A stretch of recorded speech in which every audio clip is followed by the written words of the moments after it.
Legacy is a format where all black border cards are legal. This means when new commander sets are released, we can get access to a lot of broken effects. Black Market Connections is one of these cards. Before I get into how I abuse this card, let's have a closer look at it.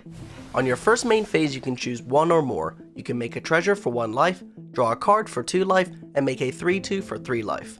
While this effect is powerful, it costs 3 mana. Legacy is a very fast format, meaning we need to ramp it out. 4 Dark Ritual, 4 Chrome Mox, and Soul Lens are there to make it so that this card comes down as soon as turn 1 and consistently on turn 2. To build around it, Death Shadow works well with all the life loss in the deck and also a combo. Looking at this deck list, we play Helm of Obedience. This is a card that combos with Graveyard Hate like Leyline of the Void and Dothri Voidwalker. Helm of Obedience plus any Graveyard Hate for the opponent means that for a 1 mana activation, it mills the opponent's whole deck. Since none of their cards milled go to the graveyard, it repeats until their whole deck is milled, and then you pass back the turn and they lose. If you think that this combo or deck is weak, then you should watch the whole video and then decide.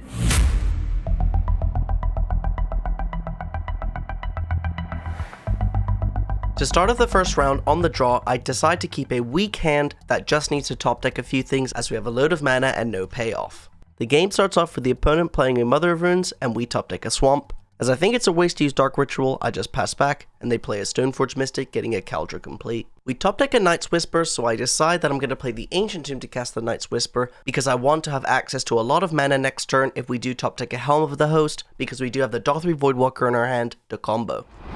Yeah, this kind of sums up the game. Not only does this Night's Whisper draw us 2 lands, the next Night's Whisper draws us 2 lands, so I'm just going to fast forward through it because this is one of those games in Magic you can just flood. Going into boarding, we want to bring in all the Plague Engineers, the Snuff Out, and 3 Virtue's Ruin. You might be wondering why I'm playing Virtue's Ruin in Legacy right now, and that's because Mono White is the most popular deck on Magic Online because of the release of the new Initiative cards.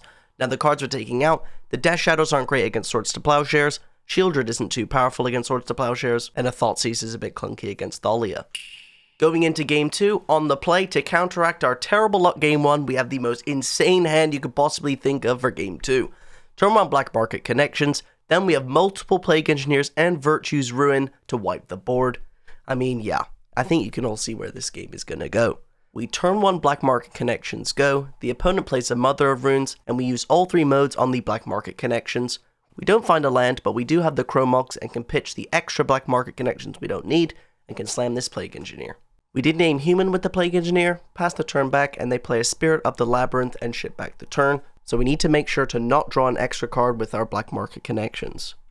Still missing our second land drop is a bit annoying, but the Black Market Connections is giving us a treasure every turn, which is a useful mana source. I decide to play the other Plague Engineer, naming Spirit, and bash in.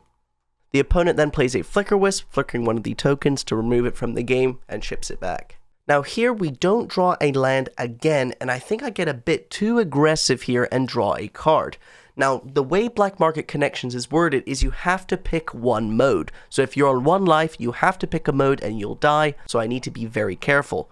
I make another mistake by going to combat, allowing them to block one of the Plague Engineers, when I probably should have just played my 3rd Plague Engineer pre-combat. Didn't do it pre-combat, so might as well do it post-combat. Again, another decision that might be risky. I could have just played the Dothri Voidwalker because then it's a 3/2 that can't be blocked, and also if we draw mana sources, I could just Helm combo them. So many decisions that I could have done differently here.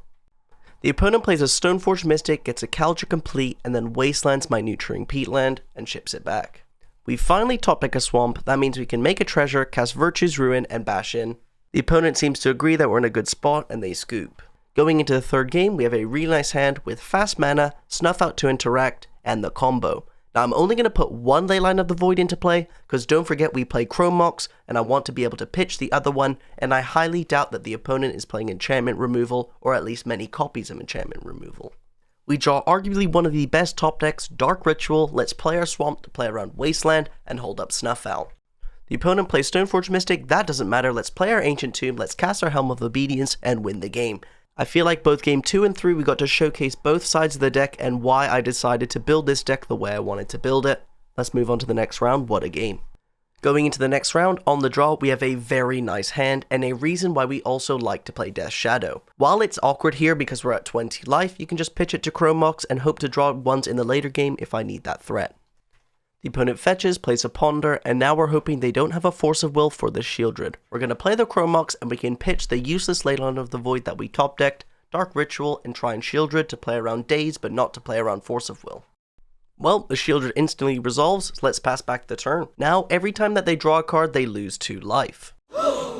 The opponent brainstorms, meaning that it costs them 6 life here, and putting them on a very quick clock because the Shieldred hits hard, and their draw step still will lose them 2 life. This is looking really good for us.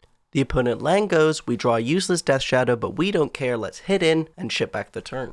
They fetch on their upkeep, take 2 for their draw step, and then for 3 mana, they play a Show and Tell. Okay. And they put an Archon of Cruelty into play. Yeah, this is not looking good for us.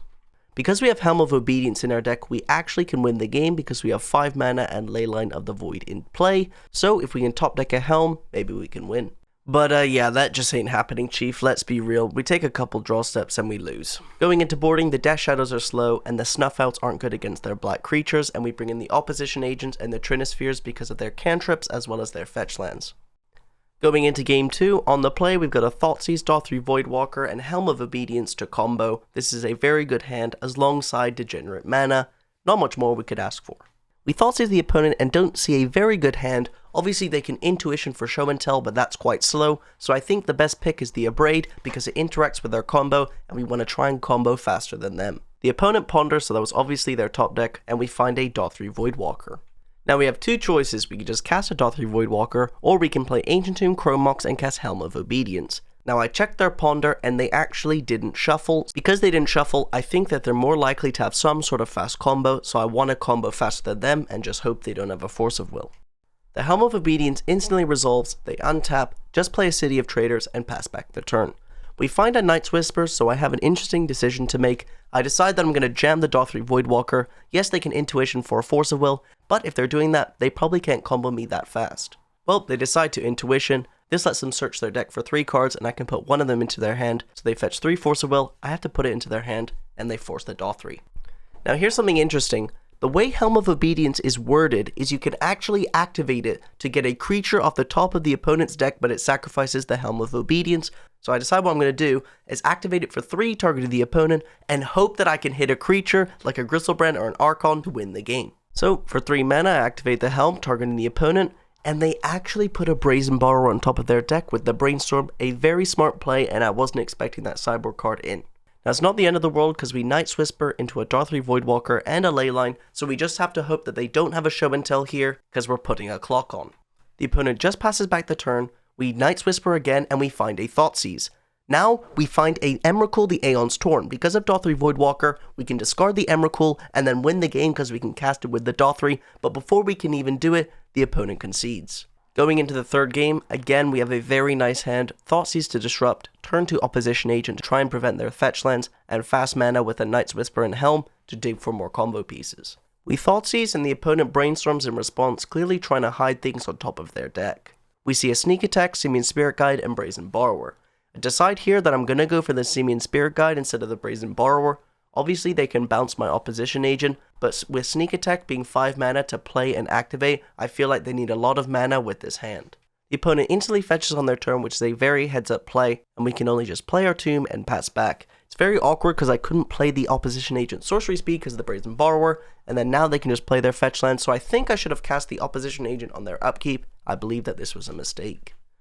Anyways, I cast it on their end step, they don't do anything, and we draw a Swamp. I decide that I don't want to play into any sort of counter like Hardcast Force of Negation, so I'm just going to double Night's Whisper to try and build up a lot of mana and maybe a discard spell. We attack him with the Opposition Agent, but they have the Abrade. They untap, fetch with Scalding Tarn, and cast Show and Tell. Now what's very good about Show and Tell is we can put one of our combo pieces into play, and then cast the other one next turn to win the game. I decide to put Helm of Obedience into play because we have Dothry Voidwalker in the deck, and we could potentially top deck that to play around Force of Negation. They put the Archon into play, we discard a useless card, and let's try and go for the kill. We do top deck a Thoughtseize, but we can't cast that because we need to pay 4 mana for the Leyline and 1 for the Helm, so I'm just going to go for the kill. And they have the Force of Will. Good game, really close here, they had to have that force. Unlucky for us, let's move on to the next round. In the 3rd round, would you be surprised if I told you that we crushed the Elves opponent in 3 games with the Helm combo? And in round 4, we crushed a Hollow One Tireless Tribe Madness deck with the Helm combo too. I didn't really understand this deck, we crushed it. And in round 5, we actually managed to use black market connections in the pseudo mirror. They were playing a more aggressive style build of Helm of Obedience to actually win and go 4-1. Overall, I really like this deck, and I really like the mix between threats and combo, and I thought it was very well balanced. This is a deck that I'm actually going to be trying out and tuning furthermore in Legacy. But as always, if you did enjoy this video, then please don't forget to like and subscribe. Expect more consistent content soon. I'll catch you guys in the next one. Check out this video because YouTube thinks you'll like it. Oh, and also don't forget, for you gambling degens, I opened up the chest.